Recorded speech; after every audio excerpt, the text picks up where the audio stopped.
It's all done and dusted. We started our countdown and we're done with it. But politicians aren't done yet. So it's party time for the winner and for the losers. Some will accept it and some others will kick. Whatever it is, Ekiti State has a governor-elect, Dr. Okei-Odumakin. And in the days ahead, you'll be inundated with news from that election or state. So today, we have some snippets and my big talk with Senator Ali Ndume.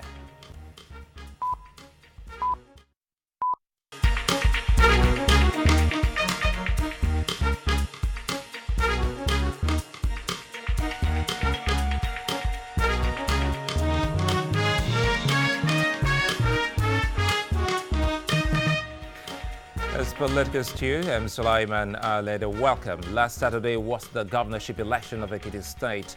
It was a fantastic moment for a lot of people in that state as they all look forward to having a ball. But again, the aftermath of that election is still what we going to look at in this on this program today. But again, don't forget you can also watch us live online on the go at TVC News /live streaming. We're also live on YouTube, TVC News Nigeria Live, and of course on youtube.com/political stew. And you can catch all our past shows on our website, politicalstewng.com. Well, you can also watch us live on Facebook. Well, joining me now on phone to look at some of those talking points from that particular election is Dr. Okei-Odumakin. She is the coordinator of Women Arise Nigeria. Good to have you join me on Political Stew. And well, you and your group were in Ekiti State as observers. Take us through the process, what it was like for you in Ekiti State. Perhaps we can draw some lessons for the coming elections in Osun State. Well, Women Arise, thanks for having me. Women Arise was one of the accredited observers in the just concluded Ekiti State Governorship elections. And from the beginning, we were a bit worried as a result of militarization. Not worried in the sense that we were not aware of the roles the security agents were to play, but because of the fact that it could backfire, as we have women that might be scared still, that will not want to come out to cast their vote. But we did appeal a day before the elections that our people should come out and exercise their civic responsibilities, and that we also appeal to our security agents that they should please display a high level of professionalism. But at the end, the day of the election, we had massive turnout in the morning, but later on, others failed to join. But from those who registered to vote, we had like half of the voters turning out to vote. As we had more reports from our observers, we noticed that there were some areas that we had relative peace, and others we had some slight disturbance in that some thugs had a field day. And there was that complaint that some of the security agents looked the other way. We also had, which is really very sad and traumatic, vote buying and intimidation. But vote buying was across the major political parties. We also realized that the INEC really prepared for the election, because preparation for the election started few weeks before the voting commenced. So, but on the day of the election, there were some technical issues, some machines were not functional, but our people still exercised patience. But before the end of the day, where INEC was able to summon the difficulty that was encountered. Let me comment here because you've just given us an overview. Recall, leading up to that election, we heard from the Nigeria Police Force saying that they have put 30,000 men on the ground. And you did say, well, even in some cases where there were some kind of malpractices, they seem to have looked the other way. Yes, we were told that 30,000 policemen were deployed along with some other security agents, but we were disturbed because in some of the areas we found out that, in fact, there was a particular agent that had acid attack by another agent, and the people who called us around that area told us that the security agents that were there appeared helpless. But by and large, the conduct of about a large chunk of them, close to 85%, will be seen to be fair, but others who look the other way. Then there was one disturbing trend that our report that we also had, that some of the DPOs were transferred. So when a call is put through, either they are not reachable or they will not easily be accessible. So the question of militarizing the place, at least to have relative peace, worked. But the other way, for some certain groups of people, it did not work. So having the deployment of security personnel, including police, we have DSS and several other of them in the polling units. Apart from them conducting themselves professionally, it was sad that as at the time a few of them were needed, they were nowhere to be found.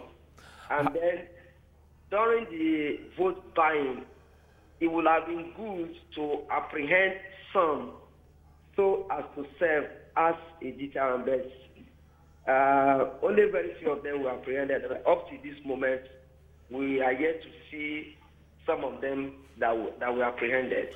You know, the issue of vote, let me comment again here, the issue of vote buying, which you highlighted now, is it a case, or rather was it a case of, all in your face? You see them doing, the buying and selling of votes or voters on the day of election? That was it, what? Was it all in the glare, in the open? Yes, it was in the glare. We had some they refer to as prepaid, then some is buy and see or something. So what really happened is that, and that is why in order for us to have more credible elections when it comes to Osun and the nationwide election, INEC must ensure that the secrecy is maintained, because a situation where people vote and either through pretense the person raises up his or her voter's card, and then the person marketing it will see what the person has voted, see the party the person has voted. After seeing it, that person will be paid. So we think that by and large, this worrisome trend of vote buying escalated to that desperate level.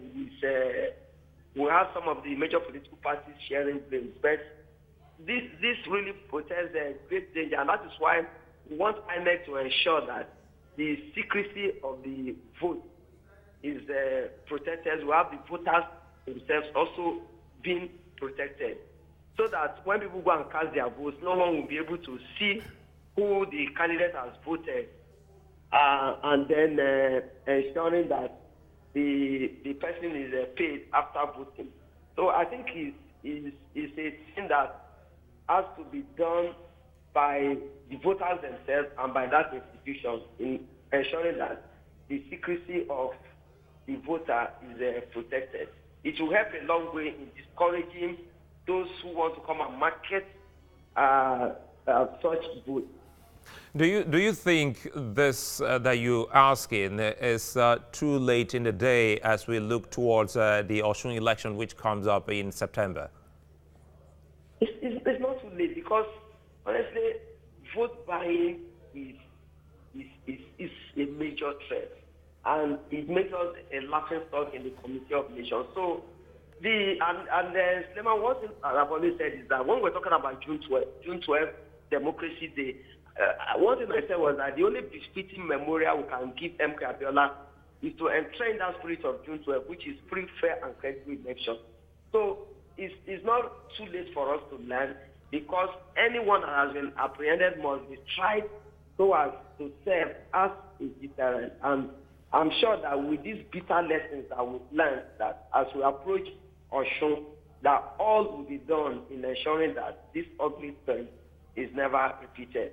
And then that we're going to expunge vote buying from our lexicon. But do you think it's something that we really can expunge? Because you've just brought in the issue, or rather the example of the 1993 election, which was the option A4 voting system. Is that what you're canvassing for at this point in time? No, what I'm canvassing for is, if we're talking about each time we talk about a landmark election, June 12th is the watershed, it's a reference point. One thing I'm saying is that if we have to entrench that spirit of June 12th, we must ensure that we have free, fair, and credible elections. And for us to have these ingredients, then vote buying must become a thing of the past. So it's not really option A4 that I'm advocating for, but I'm just saying that our people, that we should come to that situation, that time in the life of our country, in the history of our country, where vote buying will become a thing of the past. And then that our police must be proactive in the enforcement of the Electoral Act. So this will help to reduce the violations of the law, especially vote buying. We'll come back to you, Dr. Joe Odumakin. We're not done yet. I'll just go on the short one. When I come back, we'll look at the conduct of the umpire as well as the ad hoc staff, because we understand that the members of the National Youth Service Corps were also used in this election. Perhaps we'll have your views on the conduct of these young Nigerians after now. Okay.